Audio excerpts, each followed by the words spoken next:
That woman told police it all started in this Walmart parking lot. She says a man with a handgun forced her into her car and told her to drive away.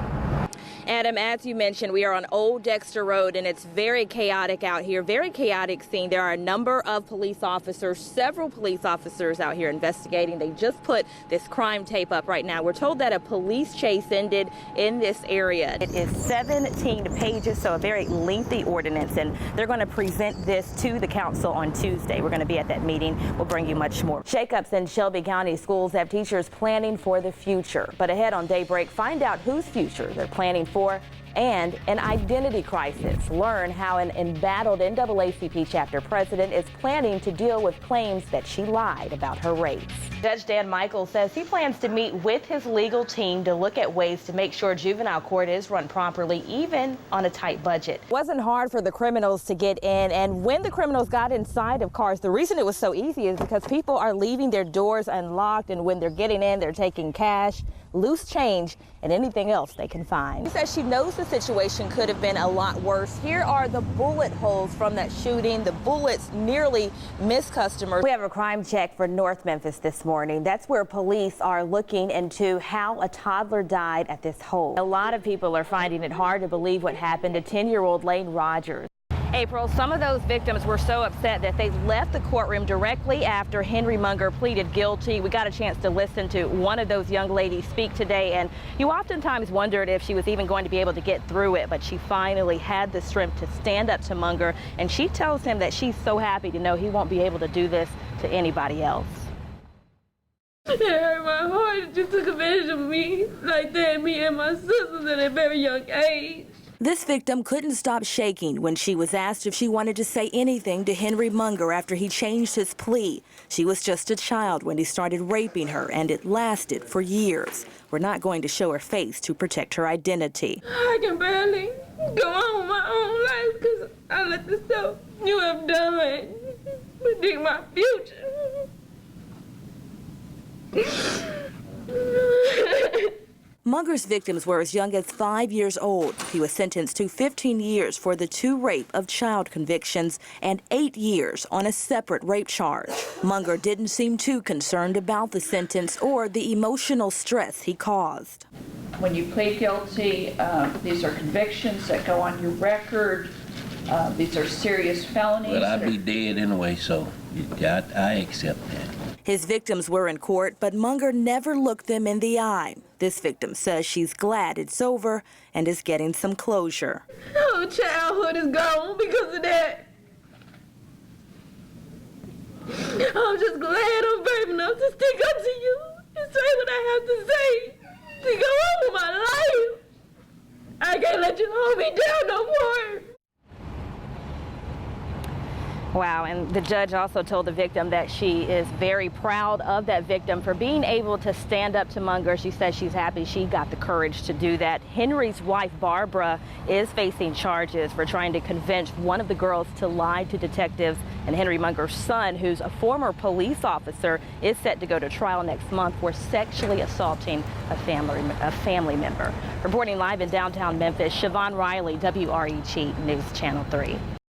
Claudia, things have certainly calmed down here quite a bit, but earlier it was very chaotic. You couldn't even get down this street where the shooting happened. We are on Hester Street, and it was very crazy out here. A lot of neighbors came out to see what was going on, and those neighbors say they cannot believe a police officer was shot. Yeah, I was back here working. We heard 2 shots. We came up. We saw a car fly by, and then we saw like one of the police cars, plane cars behind him. And then the next thing we know, we heard the gentleman holler twice down there. Some neighbors say it was hard to tell where the shots came from, but it didn't take long to find out. They came outside to crime tape and several Memphis police officers outside their home.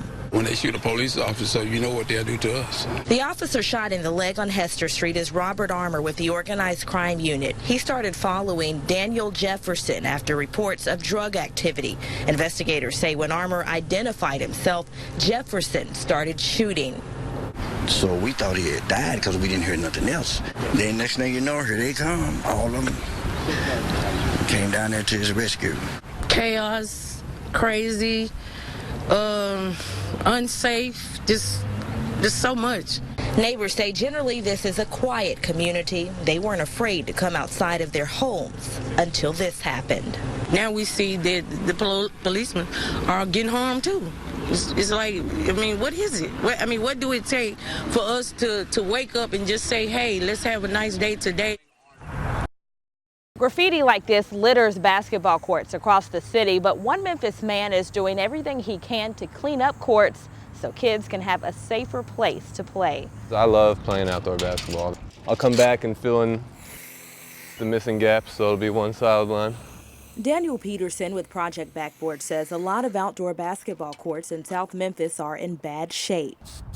That's why he started the project. He's cleaning up graffiti and painting lines on this court in Gaston Park in South Memphis. I'll do part of this while my paint's drying, and then go do some more, add some more lines to the court, come back here, take off some more graffiti, and then when I get it all off, add the backboard square here, just in an orange red, so folks who want to work on their bank shot have some place to aim at.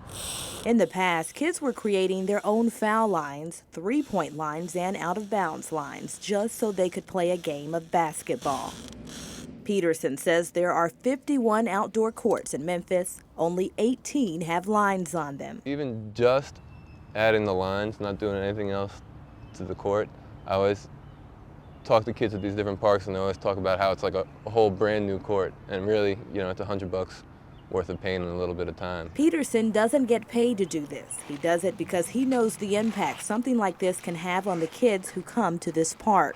Maddie Fitzgerald, who lives in the neighborhood, says her great-grandchildren play at the park every day. She knows they will be pleased with the end result. That's good. That's great. In South Memphis, Siobhan Riley, WREG News Channel 3. Thanks for joining us on Daybreak this morning. I'm Siobhan Riley. New this morning, top lawmakers say that the opening of U.S. Embassy in Cuba is imminent. This comes after more than half a century of icy relations with the old Cold War foe. More than 5,000 people turned out for Hillary Clinton's official campaign kickoff. It's a sign that her presidential campaign is intensifying. As Nancy Cordes tells us, Clinton answered her critics' charges in a rally to supercharge her supporters. In Education Matters this morning, some Shelby County school teachers are spending part of the summer planning for their future, but not necessarily your children's, but their futures. A couple dozen teachers are participating in a job fair and workshop. As WREG's Melissa Moon tells us, with so many teachers coming and going, they want to be ready for anything. We have a crime check for North Memphis this morning. That's where police are looking into how a toddler died at this home. Investigators say little Jermile Campbell stopped breathing yesterday morning at his home in the 3400 block of Fair Oaks Avenue. He was rushed to Le Bonheur in critical condition, where he later died. WREG's Michael Quander has more from the boy's family, who's struggling to cope with this tragedy.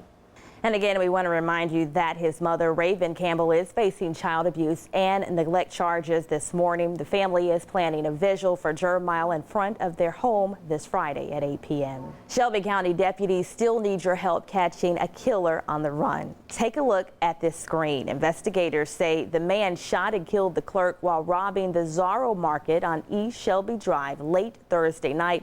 Surveillance video shows the suspect behind the counter trying to open the cash register. The clerk was found dead. If you have any information that could help lead to an arrest, give Crime Stoppers a call. That number is 528-CASH.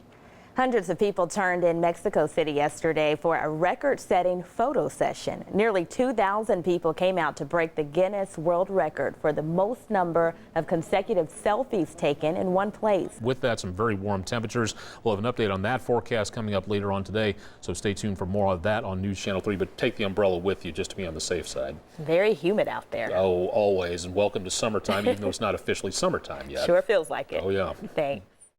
The job fair is at Croc Memphis. It's from 5 until 8 o'clock tonight, and organizers say they're getting a lot of feedback about those positions. The video you're looking at right now, this is of a previous job fair Teach 901 hosted. Organizers say they're expecting a huge turnout tonight, and there are several positions available. Shelby County School says that student is doing okay, but yesterday it was a completely different story. The athlete was rushed to Le Bonheur suffering from possible heat exhaustion.